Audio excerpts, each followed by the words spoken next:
thanks for being on this call and allowing AutoWranglers.com to share with you an opportunity that we, if you follow our courses exactly as we instruct you to do, will absolutely change your life. My name is Barry Barbee, and I'm the founder here at AutoWranglers.com. And if it's okay with you guys, I'd like to share some of my background with you, as I feel it's just as important for me to get to know each of you. If you're going to be an all-star graduate and a top-earning affiliate, we need to know each other as best as we possibly can. Time and time again, I've witnessed what I like to term the universe conspiring, and that always occurs with something just as simple as getting to know someone. This is where the start of the magic begins. Okay, first off, I'm going to let you know I'm going to not focus on just successes. I'm going to share the deepest parts of what has made me the man I am today. Some of which I'm about to share is extremely painful. I began my career at 13 years old, sweeping the floors in my family's collision repair facility. Back then, we just called them body shops. It's a fancier word, though. I'll give it that. My father is a genius-level perfectionist and artist, and so when I say I was held to do any job to the best of my ability, even if it meant redoing something 10 times, that's what he expected, and I was held to those standards. Eventually, I was taught how to paint a car, and I did so very well. Shortly after that, I was taught the basics of how to write a repair estimate on a wrecked vehicle. Now, I don't think I've mentioned this yet, but this all happened before my 17th birthday. Since nearly every male in my family ahead of me served in the Army, I really wanted to uphold the tradition, so I enlisted right after high school and entered into the United States Army's basic training, which is located in Columbus, Georgia, and I was one of the youngest to do so in modern times. I was still 17 years old. And let me tell you something, the drill sergeants found me quickly and put me through something that I imagined was supposed to make me cry, or quit, or go running back home. At the time of my basic training, the instructors were still allowed to touch you and use some of the darkest language to see just where soldiers were in their mindset to achieve their goals. Or they were just trying to break you to the point that you quit. On day one of basic training, they picked me to come stand in front of the platoon. A platoon is made up of 25 to 50 men. At the front of the platoon, it was then announced I was now the platoon leader, and that I would be responsible for all communications, scheduling training, physical training exercises, and I would be expected to march the rest of the troops every step we took as a platoon. To this day, it's still one of the most scared I've been, and also one of the proudest moments in my life.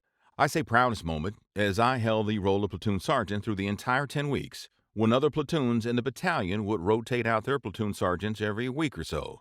Again, I'll say that now, looking back at it, the drill sergeants had to be using this experience as a test, and after we graduated, many expressed just how uncommon of an accomplishment that was. In return, and aside from the leadership, honor, and physical conditioning I received, I was also promoted from a private E1 to the rank of specialist E4.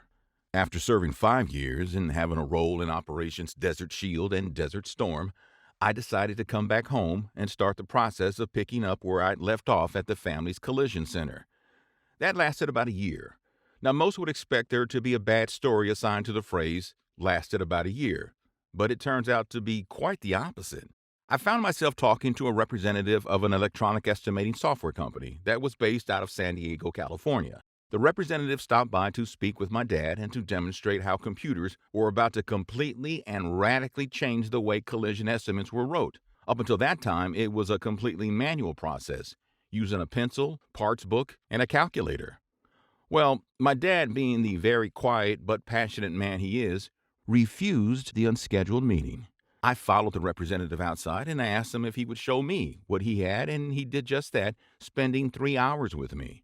A day after that, I get a call at the shop asking me if I had some time that night and if I could go to dinner to discuss an idea. The caller was the representative from Mitchell International. The dinner turned out to be a recruitment that ended in me taking a position with the company. Another powerful first in my life that transformed me was the position of uncertainty to absolute mastery. I never in my life thought I'd be working for a multi-billion-dollar software firm. I ran towards the opportunity and was promoted to being in charge of both Georgia and Alabama for the company. Through the successes at Mitchell, I traveled the world many times, to include Paris, Cancun, the Principality of Monaco, and London. Consistently, I was ranked #1 in the entire company, and I received Mitchell's President's Club Award over the 6 years I was with Mitchell. I had never made this much money in my entire life, and I had accomplished so much. I returned home. I wanted to get married and start having children. I spent the next year doing consulting gigs while restoring an 1895 Victorian home to pristine condition, and also filling the entire home with art from around the world and spending over $250,000 doing so. 20 years ago, that was a lot of money, and man, I was proud of that accomplishment. Never in my life had I not envisioned even being interested in doing something like that, much less to that level of attention to detail, taste, and class. There the universe is, yet again conspiring. Through my time at Mitchell, I was introduced to the insurance adjuster space and found it to be both fascinating and potentially financially rewarding. I was yet again on a fascinating new world of opportunity and began working in the field of insurance claims adjusting. A couple of years went by and I found love, got married, and had my first son, Sam. 2 years after Sam was born, we find ourselves expecting our second son. My world, my wife's world, then came to a complete stop. We got a call from Jamie's OBGYN, and we were asked to both come in. Now, from the time we answered that call, we both knew this was not going to be a good visit. When you first hear you have cancer, it completely sucks all the air and energy from your body. The doctor advised that an early-on test had missed cancer cells in Jamie's body, and we were given two choices. The first choice was to immediately abort our son that was already in the second trimester. He had a heartbeat and was already rapidly developing. With that choice came the fact that if we chose not to abort our son, then Jamie was near 100% guaranteed to not live another 2 or 3 years. The second choice was to allow our son to develop as long as he could, and he would likely be premature. With that choice came the opportunity for Jamie to live longer, and that every day the cancer inside her was allowed to grow unchallenged by chemo and radiation, she was shortening her life. It's very painful to share her decision with you. Jamie made the choice to potentially end her life by giving our son his. I'm still in awe of just how strong she was and how she didn't blink once and never considered it even being a choice. Near the beginning of the 7th month, we were advised that it was time to get our son delivered, and if we waited much longer, his life would be in danger due to the stress of now near stage 3 cancer had taken on my wife's body. We were rushed into an emergency cesarean delivery and a radical hysterectomy. My second son, Andrew, was born on February 18, 2011. Andrew was premature and had underdeveloped lungs, so after I kissed Jamie goodbye, we were rushed in an ambulance to the neonatal medical unit in Macon, Georgia. That trip and the next 2.5 months were the most scared I'd ever been. I was given a room across the street at the Ronald McDonald House, and I went to sit with and hold Andrew's hand 3 times a day while he slowly gained strength and his lungs developed. My wife immediately began aggressive chemo and radiation treatments and fought as bravely and as hard as I'd ever seen anyone do. Ultimately, the cancer had spread too far to be removed, and she lost her life on September 19, 2013. Not a day goes by when I look into Andrew's eyes that I don't think about the choices she was given and just how beautiful, full of life, and happy he is. Andrew's 10 years old now. From the first call from her doctor, it began a period where I could not travel and work, and by the time I was now sitting in the Ronald McDonald House, I had nearly lost everything I owned. My home, one of my cars, all of our money. Everything was now gone. I had lost everything. After going through the grieving process, I slowly began to think about my options and just how I was going to take care of my 2 sons. I also never could truly shake the image of other families I met at the Ronald McDonald House. Those families also were in financial disasters, with several no longer having access to a vehicle. I witnessed families brutally accepting the news that their families could not come visit them due to not having a car. We cried together in the evenings at dinners there, and in passing in the hallways of the hospital across the street from the Ronald McDonald House. A commitment I made during that time is that I not only had to, but I would make a difference, and that I would find a way to help as many families going through hardships get access to reliable transportation. And it was obvious that after food, air, and love, transportation is one of the most critical needs we have. Being so very fortunate to have both sets of grandparents still with us and able to help with my sons, I made the decision to go back into the insurance adjusting field, as it would afford me the opportunity to still live in rural South Georgia and travel as needed to help those in need during weather catastrophes such as Hurricanes Katrina, Wilma, and Rita. Through my role as an insurance adjuster, I was very proud of the fact that I could act quickly and begin the process of restoring the lives of people who had lost everything. My life then was about to be changed again. The universe was yet again conspiring, and I said at the beginning of this webinar, I place tremendous value on the human connection, and getting to know someone is something I take great pride in. And I hope the little I've shared with you has some value to you, and that you now know more about me, and ultimately the very reason we are right here, right now, in this very second of life, together. During an industry convention I was attending, I met a great man and took the time to sit down with him and learn about his life, his passions, and his why. That man was the executive director of the National Auto Body Council. The more I listened, the more I learned, and I knew I had to share the pain of losing my wife and that process with him.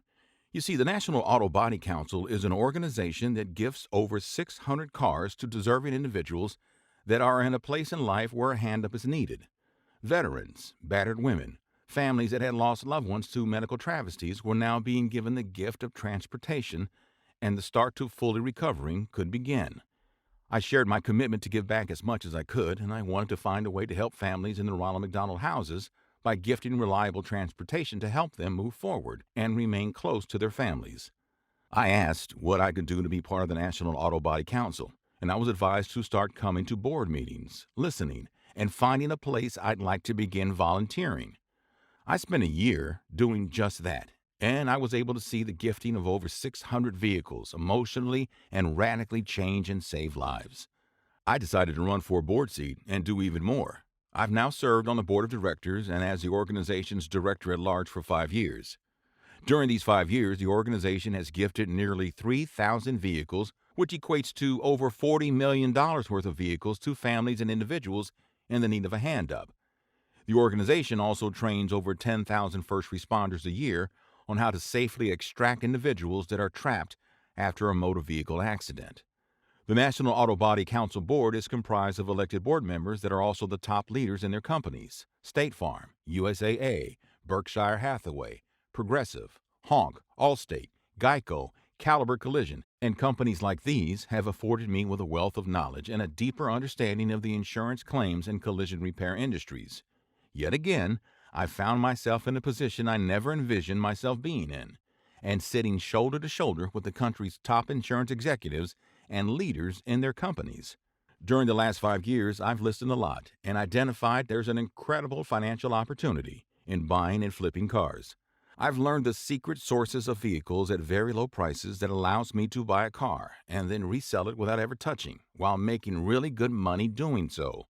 I began digging deeper and analyzing what it would take to make this a really unique, fascinating, and successful business. I quickly found that the process was 100% manual and would often require 18-hour days on countless calls and emails putting these deals together. While rewarding financially, it was extremely exhausting, so there had to be a better way. I immediately began whiteboarding out how to make the endless process as automated and frictionless as possible. There were also a lot of state licenses I realized were required, as well as so many forms, it was literally impossible to make this business a national in scope business that wasn't painfully fragmented. After 12 months of research, I began to put what I had learned in motion, and the company AutoWranglers.com was born. We were able to create the nation's largest network of land-based auction and foreign relationships with 276 companies that are all needing the vehicles we are able to find cheaper than anywhere else. We've invested into best-in-class websites that have pricing algorithms. We're invested in complex APIs that share information across thousands of companies, making the process of buying and flipping a car for profit completely automated. The sheer number of successful and profitable transactions began to happen and continually grow. The company I've created can infinitely scale with 300 million cars in service in the United States. These cars are designed to fail in order to sell new cars, by the way. The car's second life in terms of money is over $113 billion. Yes, $113 billion. And we honestly feel we have one of the best ways to process vehicles and are constantly investing in new technology to continue making what we do even easier and designed to get as much profit as possible.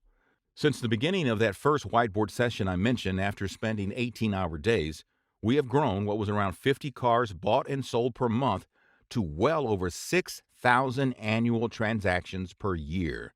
And to think it all started with a broom and sweeping up in the body shop.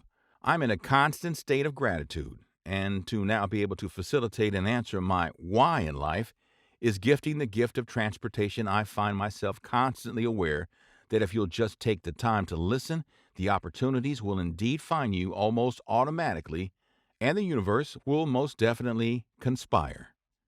It certainly has for me. Thanks for listening. And when you're ready, I'm looking forward to hearing your story. We have some amazing opportunities that are going to be extremely limited, and the next phase of our company will truly and continually change and save lives, including our own. Let me know how we can help your dreams. It would be an honor to do so. With love and gratitude, I'm Barry Barbee.